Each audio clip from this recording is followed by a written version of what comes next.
Ici Julien Maurice et bienvenue dans l'épisode numéro 63 du Pédagogcast. Alors nous abordons ici la démarche portfolio avec Dylan Job. Avant de lancer l'interview, sachez que vous trouverez toutes les ressources mentionnées dans les notes de l'émission ainsi que le lien vers la newsletter, donc la Pédago News, qui vous permettra bien de rester informé de mes différents projets. Voilà, je vous souhaite une excellente écoute à tous. Bonjour à tous et bienvenue dans ce nouvel épisode du Pédagogcast. Et aujourd'hui, j'ai le plaisir d'accueillir Dylan Job. Alors Dylan, je vais te laisser te présenter, ce sera encore plus simple. Salut Julien, bonjour à toutes et à tous, je m'appelle Dylan Job, je suis ingénieur pédagogique à l'Université de La Rochelle et aussi enseignant. Déjà un sujet qui t'intéresse vu qu'on fait un podcast aujourd'hui là-dessus, et la démarche portfolio. Voilà, Voilà. exactement. Donc on va parler aujourd'hui des portfolios et en particulier de la démarche portfolio. Donc, puisque Dylan, effectivement, donc tu donnes des cours, alors tu es agent pédagogique comme tu as dit, et en plus tu donnes des cours. Alors si c'est dans un BUT, c'est ça, que les cours que tu donnes Oui, sur... alors je dispense mes cours principalement à l'IUT, dans le cadre d'une formation appelée Bachelor universitaire de technologie réseau télécom, mais j'interviens aussi dans d'autres composantes qui s'intéressent aussi à cette démarche portfolio de près ou de loin. D'accord, très bien. Parce que ce qu'il est important de peut-être de noter de prime abord, alors je sais pas si tu es vraiment comment dire spécialiste par rapport à ça, mais au niveau légal, c'est vrai qu'aujourd'hui, il n'y a pas d'obligation entre guillemets dans l'enseignement supérieur, dans la plupart des établissements d'enseignement supérieur, de mettre en place cette démarche-là, mais c'est quelque chose qui va le devenir, il me semble. Alors je sais pas si tu as des infos là-dessus ou pas.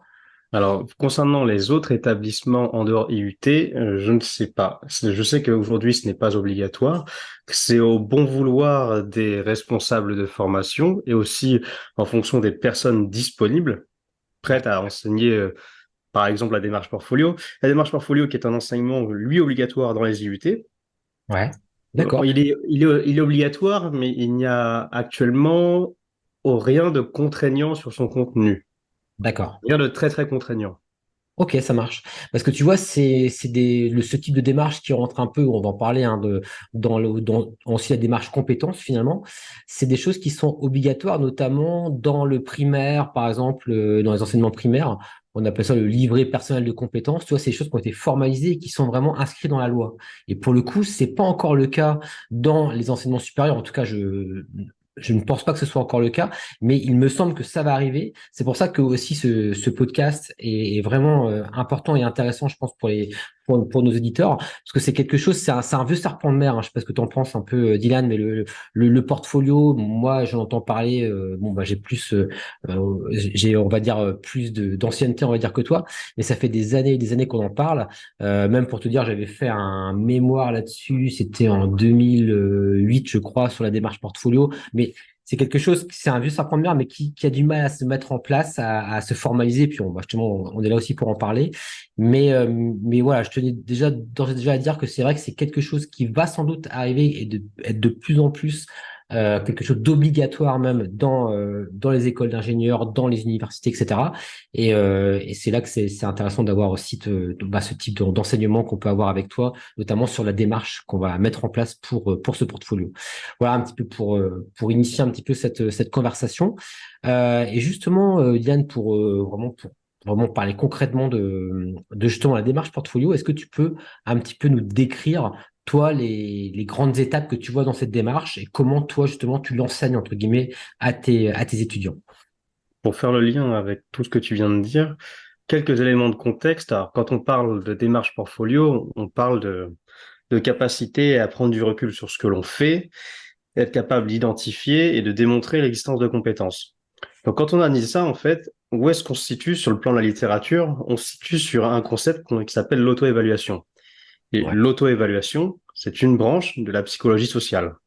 d'accord. Bon, ça, c'est pour donner le contexte. Donc, l'enseignement que j'essaie d'enseigner s'insère dans ce champ, dans ce cadre théorique. Alors, maintenant, si on rentre dans le sujet, qu'est-ce qu'il y a concrètement dedans? La démarche portfolio consiste à produire, en tout cas dans mon enseignement, des analyses réflexives sur ce que l'étudiant fait. Et là, maintenant, si je consulte, et j'ai consulté la littérature sur la question de ce qu'est une analyse réflexive et de comment elle est constituée, on a trois temps.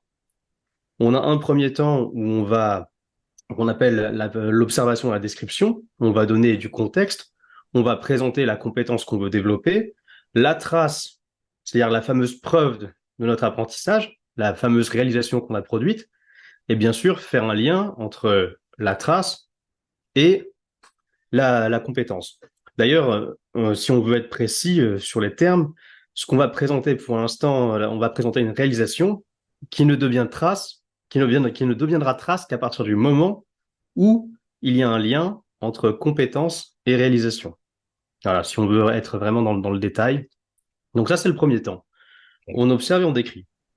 Le deuxième temps, c'est on rentre dans la partie auto-évaluation. Qu'est-ce que ça veut dire? Ben, on se pose plusieurs questions. Quelles connaissances j'ai utilisées pour résoudre mes problèmes?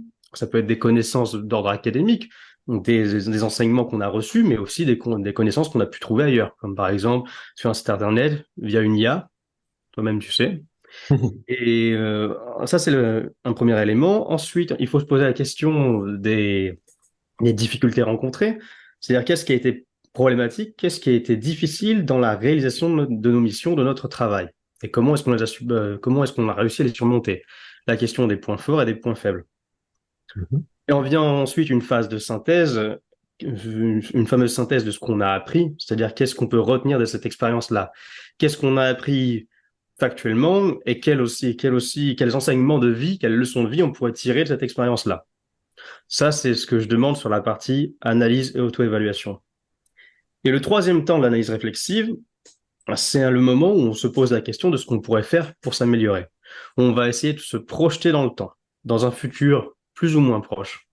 Et ça, on appelle ça, on formalise cette projection dans un plan d'action, via un plan d'action. Et le plan d'action, c'est quelque chose, c'est un concept qu'on peut retrouver énormément dans la gestion de projet, dans le marketing.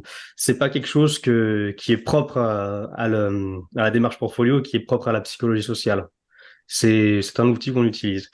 L'idée de cette démarche-là, l'idée de parler d'un plan d'action, de mettre un plan d'action en troisième temps, c'est une fois qu'on a expliqué à un recruteur où est-ce qu'on se situe exactement sur une échelle de compétences, montrer qu'on est capable de dire que nos compétences sont limitées à l'instant T, mais qu'on est capable de se projeter, donc qu'on est capable de structurer précisément une amélioration dans un contexte spécifique. Montrer à un recruteur qu'on est capable de s'améliorer si on nous donne l'environnement, le temps, les moyens adéquats. D'accord. Dans ta pratique, finalement, tu les orientes beaucoup sur l'aspect employabilité, si je t'entends bien. Est-ce que tu penses qu'à terme, justement, cette démarche-là, elle devrait être mise en place même dans le cadre des enseignements, on va dire, plus classiques, dans la mesure où aujourd'hui, de plus en plus, évidemment, on nous demande d'avoir un référentiel de compétences et les étudiants doivent valider donc des référentiels de compétences dans différentes matières. Et est-ce que tu penses que peut-être que ce serait peut-être trop lourd à mettre en place une telle démarche pour chaque compétence? Enfin, comment est-ce que tu vois la chose sur un côté plus macro au niveau d'un établissement d'enseignement, par exemple? Alors, si je prends l'exemple des IUT, il y a une distinction qui se fait entre le portfolio d'apprentissage et d'évaluation et le portfolio de présentation pour l'insertion professionnelle. Et donc, ça, ce que tu dis déjà, ce que tu évoques, est déjà censé être appliqué dans les IUT. C'est-à-dire que l'idée, c'est que la première et deuxième année, on fait ce qu'on appelle, on tient un portfolio d'apprentissage et d'évaluation, où là, l'étudiant est là pour prendre du recul sur ce qu'il fait, donc prendre conscience de ses acquis. Et la troisième année, c'est vraiment une prise de conscience orientée à l'insertion professionnelle. Ok. Ça, c'est sur le papier. Après, ce que je vais te dire ne concerne que moi et mon regard. Je suis pas du tout là pour t'apporter la bonne parole. Hmm. Mais là, ce que j'ai rencontré comme difficulté, c'est que dans cet enseignement, comme tout enseignement, pour obtenir un engagement des étudiants, il faut leur apporter du sens. Sinon, on pédale dans le vide. Et ce sens-là, le sens que j'ai pu leur apporter et sur lequel ils se sont montrés réceptifs, c'est l'insertion professionnelle. Ok. Donc j'ai vraiment utilisé la partie portfolio, enfin, le portfolio de présentation, le portfolio axé sur l'insertion professionnelle pour les faire travailler dessus, sachant que concrètement, la gymnastique intellectuelle est la même. Que tu orientes une analyse réflexive sur la prise de recul dans ce que tu fais à l'université ou que tu orientes la prise de recul pour t'intégrer dans le monde professionnel, il faudra faire la même chose. C'est simplement, à mon sens, je dis bien à mon sens, présenter différemment. Ouais, je comprends. Et en même temps, tu vois, dans un portfolio de présentation en tant que tel, d'ailleurs, à la base, c'était d'ailleurs les premiers portfolios, hein, historiquement, c'était, je crois, les peintres, les artistes qui avaient cette notion de portfolio. Et après, ça s'est étendu à d'autres domaines. Mais, euh, mais je dirais que sur un, tu vas pas forcément, tu vois, avoir l'aspect forcément réflexif dans un portfolio de présentation. Tu vas pas montrer, par exemple, à ton futur employeur, peut-être tous les aspects que tu as mentionnés, toi, dans la démarche. Donc, peut-être qu'il va y avoir certaines choses que tu vas conserver, effectivement, les traces, par exemple. Je pense que les traces, pour le coup, ça me semble vraiment super intéressant pour un employeur qui voit des réalisations concrètes. Après, je me dis que peut-être l'aspect réflexif, c'est quelque chose que la personne va avoir en tête, peut-être pour ses entretiens, pour être plus à l'aise justement quand elle va pouvoir échanger avec l'employeur sur voilà, sur comment se projeter, comment elle pourrait s'améliorer, etc. Je sais pas ce que tu en penses, parce que dans la notion de présentation, vraiment, je pense que c'est peut-être plus minimaliste que d'avoir l'intégralité de la démarche. Hmm. Mais parce que c'est une très bonne question que tu te poses. Je me la pose aussi à titre personnel. Mhm. J'ai pas de réponse très tranchée là-dessus. Idéalement, je dirais qu'il faut un subtil équilibre des deux. Mhm. Euh, Déjà, je vais te partager un exemple vécu j'étais dans un process de recrutement avec une entreprise qui voulait m'embaucher en tant que consultant en ingénierie pédagogique. Et là, ils ont demandé à ce que je leur envoie une réalisation, une trace, mais avec un minimum de réflexivité. Donc, ils n'ont pas demandé la méthodologie en bonne et due forme, mais ils ont demandé justement la démarche avec laquelle j'avais produit quelque chose. Donc, je leur avais envoyé un rapport d'évaluation d'enseignement par les étudiants, vu qu'ils me posaient la question de qu'est-ce que je pouvais faire en termes d'évaluation d'information.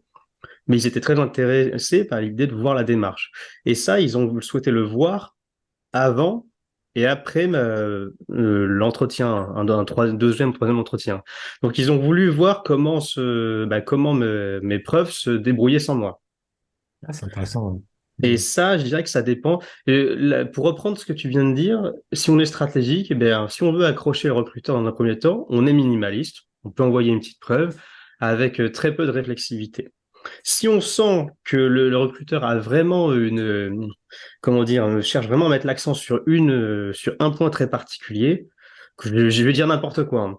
Si on sent que ton recruteur, il a envie que son salarié soit une bête en requête SQL, qui est un langage de programmation, ben là, en plus de la trace, si on sent que c'est un point critique pour lui, on peut lui envoyer une petite démarche réflexive. Comment est-ce que je vois les choses à titre personnel? C'est que toutes ces traces et ces analyses réflexives, dans un monde idéal, elles font office de bibliothèque. Et le propre d'une bonne bibliothèque, c'est qu'elle soit bien organisée, bien rangée. Le jour où un étudiant doit postuler pour un poste et qu'il a, en fait, que parmi les missions qu'il va devoir réaliser, se trouvent des choses qui correspondent à ce qu'il a fait dans son passé, eh bien, il va simplement sélectionner la bonne trace, Mhm. la bonne analyse réflexive, en faire, pourquoi pas, ce qu'on appelle un portfolio de présentation temporaire et l'envoyer. Parce qu'encore une, là, pour rebondir sur la deuxième question que tu avais posée, l'idée n'est jamais d'envoyer tout un portfolio, mais simplement de faire au préalable une sélection et d'envoyer ce qui intéresse uniquement, en tout cas principalement le recruteur. Ouais, tout à fait. Et après, d'ailleurs, se pose, on pourra en parler après, mais peut-être la question des outils. Mais tu vois, si je prends mon cas personnel pour vraiment être très concret, bah, moi, d'ailleurs, pour le poste que j'occupe actuellement, quand j'ai postulé, moi, je me suis fait un portfolio, d'ailleurs, sur Geniali, hein, tu vois, peut-être qu'on pourra rebondir sur les outils, mais qui était accessible via un QR code depuis mon CV classique, on va dire. Et en même temps, bien sûr, j'ai envoyé le lien, etc. Et j'ai repris toutes les missions du poste. Et pour chaque mission, j'ai mis, moi, des traces de compétences qui correspondaient aux missions du poste, etc.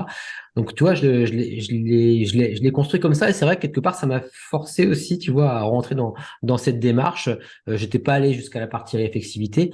Mais en tout cas, ouais, c'est juste pour donner un exemple assez concret. Et je pense qu'effectivement, tu vois, et peut-être comme tu dis, il faut que ça leur parle aux apprenants. Et effectivement, je pense que l'entrée, l'approche, portfolio de présentation pour l'employabilité, je pense que c'est clairement quelque chose qui leur parle. Et je pense que la chose la plus difficile, justement, qui va sans doute devoir être mise en place dans les institutions, c'est encore une fois le côté dans la formation, comment je prouve les compétences que j'acquiers dans mes cours avec cette approche portfolio. Et ça, c'est peut-être la deuxième étape, mais c'est pas quelque chose que tu fais, si je t'entends bien, tu vas plutôt, toi, intervenir vraiment sur l'aspect employabilité, savoir se vendre auprès de l'employeur, hein, ce qui est vraiment, je trouve, intéressant comme première approche là-dessus. Ouais. Ben, pour répondre, j'essaie de travailler sur la deuxième partie. Ouais, J'essaie de faire une deuxième partie, en fait, qui demande un travail collégial. tout à fait. Parce que concrètement, si on veut mettre en place cette démarche-là, dans un cadre uniquement apprentissage et évaluation, Ouais. eh bien, il faut qu'on ait plusieurs enseignants de différentes matières qui soient un minimum sensibilisés à cette démarche-là et qui soient prêts à soutenir l'étudiant dans ses travaux. Bon. Et c'est le gros problème, et je t'en avais déjà parlé, mais là, je me suis encore une fois récemment heurté à ce problème-là, c'est que tu as des profs, en fait, qui sont, eh bien, au pire, pas du tout intéressés, et au mieux, ils te diront, je me sens pas capable ou j'ai pas le temps. Ouais. Et, et dans certains cas, quand ils te diront j'ai pas le temps, c'est même pas de la mauvaise foi. Oui, c'est vrai, ils n'ont pas le temps. Et quand je te disais au tout début que pour donner du contexte, l'auto-évaluation, on est sur la psychologie sociale, en fait, on est sur une discipline à part entière. Et tu as des enseignants qui sont pas à l'aise avec ça, et ce qui se comprend. C'est comme si, je sais pas, moi, je suis pas quelqu'un qui fait partie des sciences dures. Si à un moment donné, on me demande d'enseigner la thermodynamique des flux, ben, je serais largué. J'aurais, j'aurais un temps d'acculturation énorme. Ben, peut-être que pour ces enseignants, c'est un peu pareil. Leur Mm. demander d'aller chercher, d'aller sensibiliser, sans aller jusqu'à parler d'enseignement, mais sensibiliser les étudiants sur des choses qui sont très éloignées de leur domaine de compétences ou de leur fameuse zone proximale de développement, c'est très compliqué. Ouais, Et tout à fait. ça, tu as un très bon exemple qui l'illustre, c'est la mission d'orientation. Tu peux le prendre un très bon exemple dans le second degré. Si tu confies la tâche d'orientation des lycéens uniquement aux enseignants, ben un enseignant, il va faire ce qu'il peut. Et ce qui nous amène à entendre les clichés qu'on a eu entendus pendant des années. T'es bon en maths, va faire maths sup, va faire des prépas. Ah, t'es bon scolairement, ben va pas en filière pro. Mm. Alors que les processus d'orientation sont bien plus vastes et plus complexes et ne doivent pas se résumer à ça. Effectivement. Et de toute manière, aujourd'hui, et là je reviens à ce qu'on disait en début de podcast, tant qu'il n'y a pas une obligation claire, nette et précise, même si encore une fois ça va arriver, ben c'est vrai que ça va se faire, on va dire plutôt sur de la bonne volonté. Après, tu vois, si je prends, parce que finalement la démarche portfolio, elle est vraiment en lien avec la démarche compétence, tu vois, au final. Et pour le coup, la démarche compétence, là tout le monde en parle. Toi, toutes les habilitations, elles se font aussi là-dessus par rapport à la démarche compétence. Bah, on voit France Compétences qui valide aussi les diplômes, etc. Donc je pense que la démarche compétence, pour le coup, plus personne ne l'a remis en question. Et à mon avis, l'idée sans doute serait de s'appuyer sur cette démarche compétence pour ramener la démarche portfolio. Mais là, on sent que c'est un peu plus difficile. Mais parce que quelque part, la démarche portfolio va apporter l'outil pour évaluer cette fameuse démarche compétence de manière peut-être plus formelle, sans que ce soit non plus trop une usine à gaz. Et c'est peut-être ça un petit peu la difficulté de trouver un compromis entre une évaluation des compétences via une démarche portfolio qui soit, on va dire, facile à mettre en œuvre, qui ne demande pas, qui soit pas trop chronophage, on va dire, et qui en même temps apporte un grain intéressant. Et je pense que c'est ça une des grandes difficultés, et c'est sans doute un des gros challenges, je pense, qui se pose aujourd'hui dans l'enseignement supérieur de manière générale. Hein. Oui, en tout cas, moi, le gros problème que je vois, c'est la démarche compétence. Ok, c'est acté, mais c'est le mot qui est acté. C'est le mot qui est acté. Et alors, derrière, il y a des projections idéales, D'accord. mais opposé à ces représentations idéales se heurte une réalité. Et une réalité qui est très compliquée, mais qui est une réalité, c'est faire travailler des enseignants qui n'ont pas l'habitude de travailler ensemble, de les faire travailler ensemble. Quand on parle de démarche compétences, on va très vite parler des situations d'apprentissage et d'évaluation. Je vais donner un exemple qui s'est passé en Alsace. On avait mis en place justement plusieurs SAE, sauf que des SAE eh bien, n'engagent concrètement que les enseignants qui s'y intéressent. Donc ça veut dire que si tu as en fait sur une SAE qui va faire intervenir, qui va nécessater Rappelle-moi plusieurs enseignements, l'acronyme SAE. situation d'apprentissage et d'évaluation, je veux bien Ok. te préciser. Ouais. Donc en gros, on pourrait, pour donner un exemple, ou en termes de comparaison, on pourrait voir ça comme un projet qui va nécessiter de résoudre des problèmes. Et pour résoudre ces problèmes, on va avoir besoin d'enseignement, de ressources. Ces ressources, l'enseignement, sont dispensées, ben, ce sont des matières classiques. Euh, et ces matières-là sont enseignées par des profs. Eh bien, il suffit que dans une SAE qui nécessite 4 ou 5 enseignements, que sur les 5, il y en ait un qui soit contre. Eh bien, s'il veut enseigner comme il a toujours fait et se déconnecter de la logique de projet, il le fera. Et c'est ce qui s'est passé.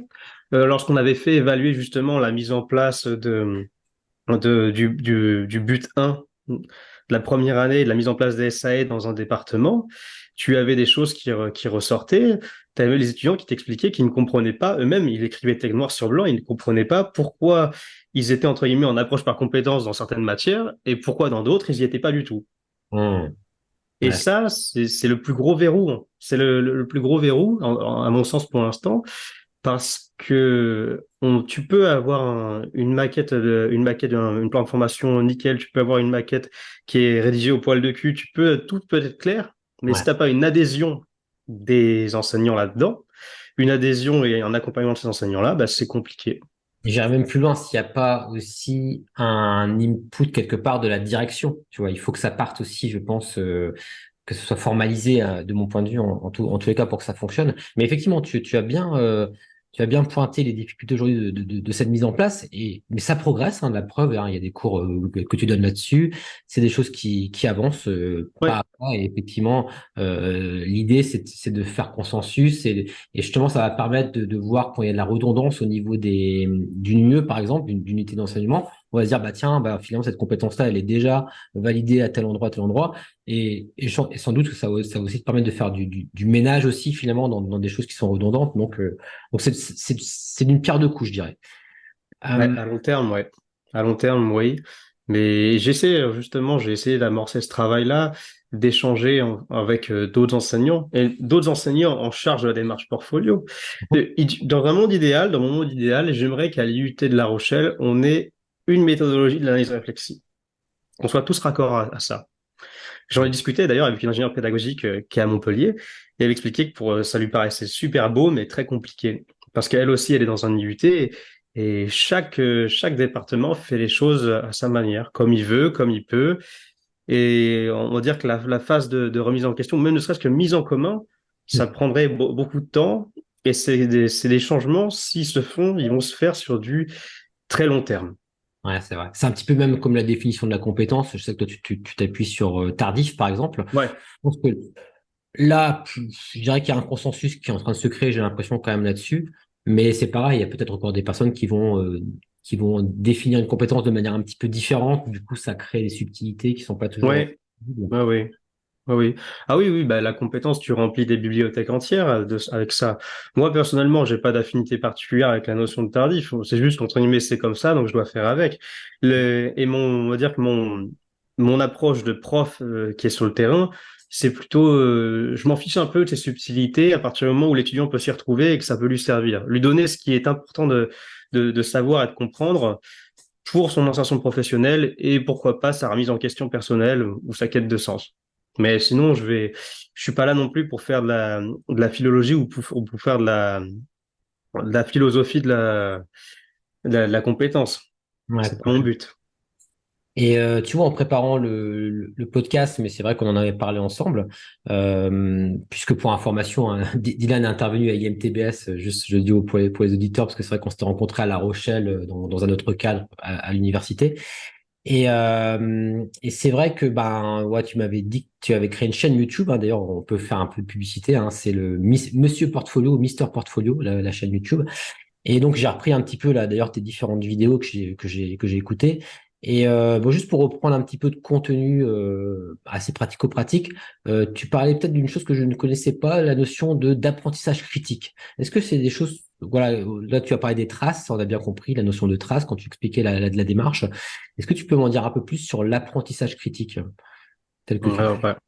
Pour faire extrêmement simple, Si tu as vu les vidéos, en gros, l'apprentissage critique, c'est ce que tu dois savoir faire ou savoir pour passer d'un niveau, d'une compétence à une autre. Et pourquoi est-ce que j'en parle? C'est que quand on parle de démarche par compétence, on a cette notion qui arrive. On a Mhm. cette notion que, oui, qui est escalée, qui est barbare, qui est chiante et qui est pas toujours intelligible. Mhm. Mais pourtant, si tu regardes, si tu prends un référentiel de compétences, tu vas avoir donc ta compétence ta compétence, sa déclinaison en plusieurs niveaux. Et pour chaque niveau, il faut arriver à atteindre un certain nombre d'apprentissages critiques. D'accord. Mm.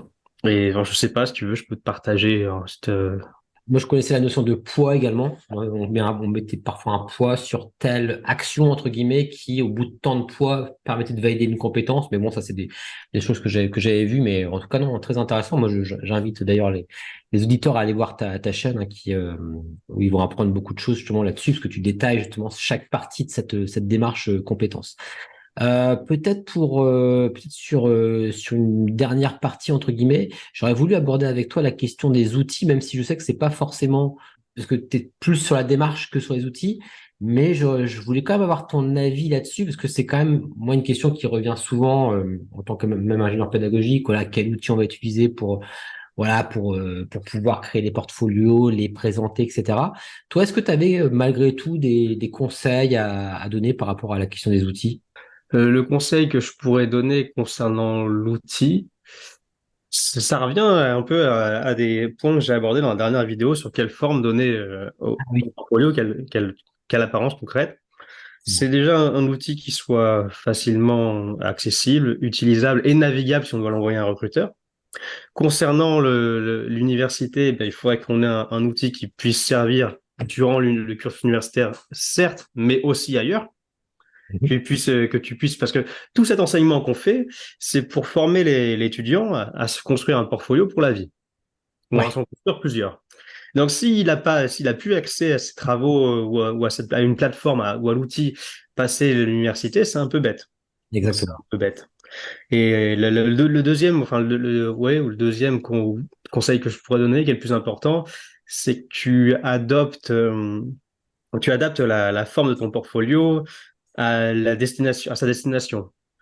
C'est-à-dire que si tu veux postuler je vais te donner l'exemple, on en a déjà discuté, j'ai travaillé dessus. Si tu veux, par exemple, te construire, intégrer le monde de l'univers de la mode, je dis bien avec des guillemets, si tu peux réfléchir portfolio, book, approche réflexive, eh bien, tu vas constituer un ensemble de photos. Photos où tu les formalises comme tu veux. Moi, par exemple, mon choix, c'était un site web pour qu'il puisse faire office de vitrine. Ouais. Parce que dans mon esprit, une façon de découvrir simplement les différents aspects de la personnalité d'un individu via ses photos, c'est une galerie web. Après, c'est ce qui m'est venu naturellement, mais je pense que quelqu'un du métier verrait peut-être autre chose. Mm. Tout à fait. Le principe fondamental derrière tout ça, sous-jacent, c'est j'adapte la forme et donc l'outil à la destination. Et c'est aussi pour ça qu'on peut faire plein de portfolios en fonction des situations sur lesquelles on est confronté. Comme toi, tu en as fait un très spécifique Ouais, pour ton intégration à l'IMTBS. tout à fait. Et c'est vrai qu'après, ce qu'on peut peut-être distinguer pour les auditeurs, enfin, en tout cas de mon point de vue, je sais pas si tu seras d'accord avec moi, mais on parlait de portfolio, plus d'apprentissage et d'évaluation. Bah, c'est vrai qu'il existe des outils institutionnels pour ça. Alors, je suis pas forcément un grand fan, pour être honnête, hein, de ces outils-là, mais ils ont le mérite d'exister et peut-être que je les connais tout simplement pas suffisamment. Mais ils ont peut-être un côté un peu peut-être usine à gaz ou un peu old school qui peut rebuter, mais encore une fois, je vous encourage quand même à les tester si jamais vous voulez vraiment vous faire votre propre avis. Il y a notamment Mara sur Moodle, hein, qui permet de faire une intégration, on va dire, dans Moodle d'un portfolio, hein. Donc ça c'est un outil qui existe. Alors je crois que maintenant d'ailleurs il y a des modèles payants, donc c'est un petit peu différent. Avant c'était vraiment sur de l'open source, je crois que c'est en train de changer. Enfin bref.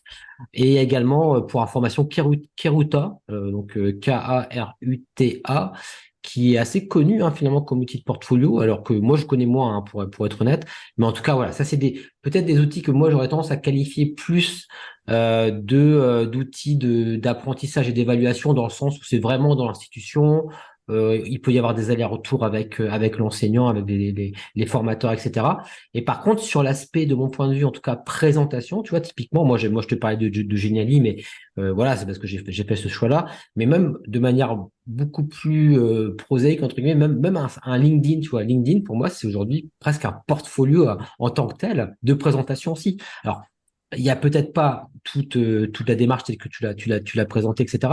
Mais Il y a une moi, en tout vitrine. cas, il y a une vitrine, ouais. Ouais, ouais, ouais, c'est vrai que LinkedIn, pour le coup, moi, tu vois, typiquement, je donnais des cours là-dessus, hein, il y a déjà quelques années, et je leur faisais créer leur LinkedIn. Ça me semblait vraiment important, mais c'était plus aussi lié à l'identité numérique. Mais tu vois, ça fait sens quelque part. Et je pense, toi, en dissociant peut-être, et t'as bien fait de le mentionner, portfolio d'apprentissage, d'évaluation, et ensuite portfolio de présentation qu'il a est plus le côté où là, il faut avoir un design aussi sympa, voilà, tout dépend bien sûr à qui on s'adresse. Mais je pense que déjà là, on a une partie des réponses qui peut intéresser, pourquoi pas, les auditeurs que j'invite à tester d'ailleurs ces différents outils, hein. Oui, ouais. Bah, pour les outils, moi, à titre personnel, un outil je choisirais l'outil qui sera apprécié par tout le monde. Parce que, alors, je sais qu'en Alsace, c'était Mahara, et j'ai entendu beaucoup de problèmes, beaucoup d'avis négatifs. Pourtant, Mahara, lui, il peut s'utiliser après l'université, alors que Karuta, non. Je vais au Karutathon qui aura lieu en début décembre. Si tu y vas, ben, on aura l'occasion de se croiser. On aura peut-être plus de réponses, Ouais, puis plus de retours d'expérience positifs. ouais, Et en fait, le plus important dans l'outil, c'est au final son acceptation par le plus grand nombre. c'est vrai.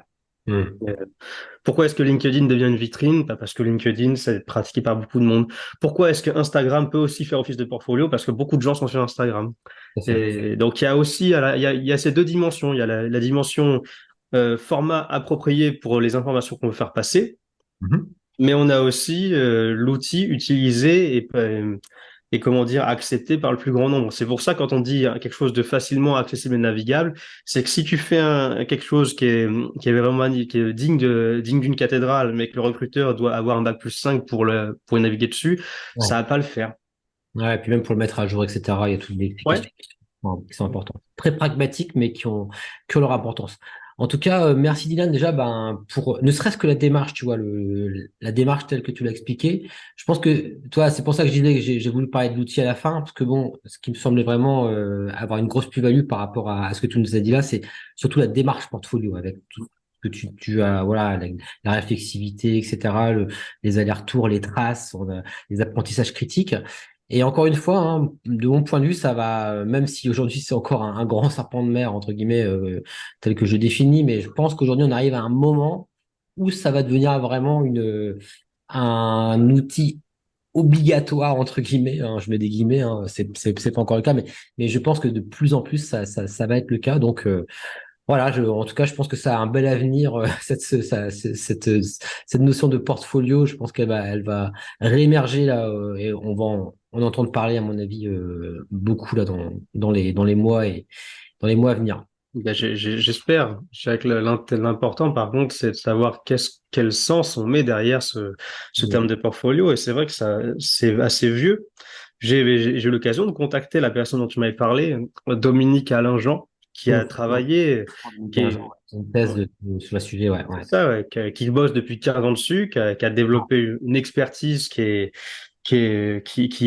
assez importante sur le sujet. C'est même à lui que j'ai présenté mes travaux pour savoir si, entre guillemets, j'étais dans le vrai ou j'étais complètement perdu parce que justement, je pense que j'avais eu un peu un syndrome de l'imposteur. C'est quand tu travailles sur un sujet et que tu enseignes quelque chose à des étudiants, mais à un moment donné, tu te dis, est-ce que je suis sur les rails ou pas? Et quand tu rencontres quelqu'un qui a le pouvoir, ou en tout cas la légitimité et les capacités de te dire oui ou non, c'était Mm. très bien. Donc ça, c'était aussi très important. Et ce Bon. qu'il expliquait, c'est que lui, le portfolio est très utilisé dans les métiers, dans le domaine médical. Ouais. Il y a cette nécessité. Et tout l'enjeu, ça sera d'amener en fait cette vision de la compétence, cette approche dans d'autres domaines qui Super ne... intéressant. Ah ouais, effectivement, ouais. Donc, il y a quand même des domaines, effectivement, où c'est déjà ancré dans les pratiques Ouais, et hyper ouais, intéressant. ouais. Oui. Après, ce qui va toujours être compliqué, c'est que certains domaines, certaines disciplines seront peut-être un peu plus hermétiques, Mhm. spontanément ou naturellement ou culturellement que d'autres. Si on prend un exemple, les sciences humaines ou notamment je sais pas, la littérature, l'histoire ou le droit, des disciplines qui sont marquées par un paradigme qui est le suivant. Nous donnons des cours pour élever l'esprit et pas pour former un métier. Bah là, Mhm. la démarche portfolio, à moins de faire de l'apprentissage, à moins tu n'as que l'entrée portfolio d'apprentissage et d'évaluation, mais la partie insertion professionnelle, c'est pas l'objectif. Oui, parce que même culturellement, tu vois, la définition que tu donnes, c'est une définition très franco-française de l'enseignement, on va dire, il y a quelques siècles, je dirais, hein, déjà. Mais culturellement, la démarche compétence, elle est quand même plutôt anglo-saxonne, voilà. Même si aujourd'hui, encore une fois, je pense que là, on y est, on est dedans, hein. Mais c'est vrai que, effectivement, tu soulèves un point intéressant, c'est que il y a aussi cet aspect culturel pour le coup d'habitude qu'on a pu développer au fil des ans et en France de base on n'est pas sur des démarches comme ça, mais bon là je te parle quand même d'un temps assez éloigné et aujourd'hui quand même je sais que ça fait quand même une bonne dizaine d'années je dirais maintenant que c'est complètement voilà d'actualité de parler des compétences, etc. Et heureusement c'est un petit peu calqué pour le coup sur un modèle anglo-saxon et je pense que chez eux ils ont peut-être un peu moins de difficultés peut-être à faire amener cette approche, même par portfolio, hein, je sais pas, hein, il faudrait d'ailleurs se renseigner sur le sujet, mais j'imagine que ça doit peut-être être moins difficile que peut-être dans une culture plutôt française, hein, entre guillemets. Pour ça, il faudrait que j'aille en exploration dans ces pays et ça m'intéresserait beaucoup. Ouais, carrément, c'est très Mais, peut-être un beau ouais. projet. Bon, en tout Et cas, oui, merci Dylan pour ton retour. Je sais pas si tu avais des choses à ajouter qu'on n'aurait pas forcément mentionné, que tu voulais ajouter. non, j'ai pas trop de choses qui me viennent spontanément. Si ce n'est que oui, pour conclure là-dessus, le portfolio, en fait, il doit arriver, on doit en parler, mais il ne tient qu'à nous de lui donner de belles années, de belles lettres et de belles années. Et ça dépendra toujours de l'engagement qu'on y met dedans en tant qu'enseignant, en tant qu'étudiant aussi, en tant que responsable de formation, en tant qu'université. Donc, c'est ça, je pense il y a des cartes à jouer, on peut faire des belles choses, Mhm. mais il faut le vouloir. Et il n'y a aucun mal à ne pas le vouloir. Je suis pas en train de dire qu'il faut le vouloir, mais si on le fait, autant le faire sérieusement, comme si on le voulait vraiment. Voilà. Ah oui. Écoute, je trouve que c'est une belle phrase pour conclure ce podcast en tout cas. D'ailleurs, pour les personnes qui veulent te retrouver, est-ce que c'est comment le plus simple si jamais des personnes souhaitent te poser des questions, peut-être LinkedIn ou autre chose, tu me dis. LinkedIn, oui, la chaîne YouTube, oui, mr.portfolio. Je mettrai tout ça en description, comme ça les personnes s'ils souhaitent Ouais, voilà, te poser des questions et pourront le faire. Bah écoute, merci en tout cas Dylan. Et puis bah, je te dis à très bientôt hein, peut-être pour un retour, pour un nouvel épisode du PythagoCast. Et merci à tous. ouais, avec grand plaisir. Merci à toi, Julien. C'est Très bien. super. Et voilà, c'est terminé. Merci d'avoir écouté cet épisode jusqu'au bout. Je rappelle que vous trouverez donc dans les notes de l'émission tous les liens auxquels nous avons fait référence, ainsi que le lien vers la Pédago News pour vous y abonner. Voilà, c'était Julien Maurice et je vous dis à très bientôt dans un nouvel épisode du PédagoCast.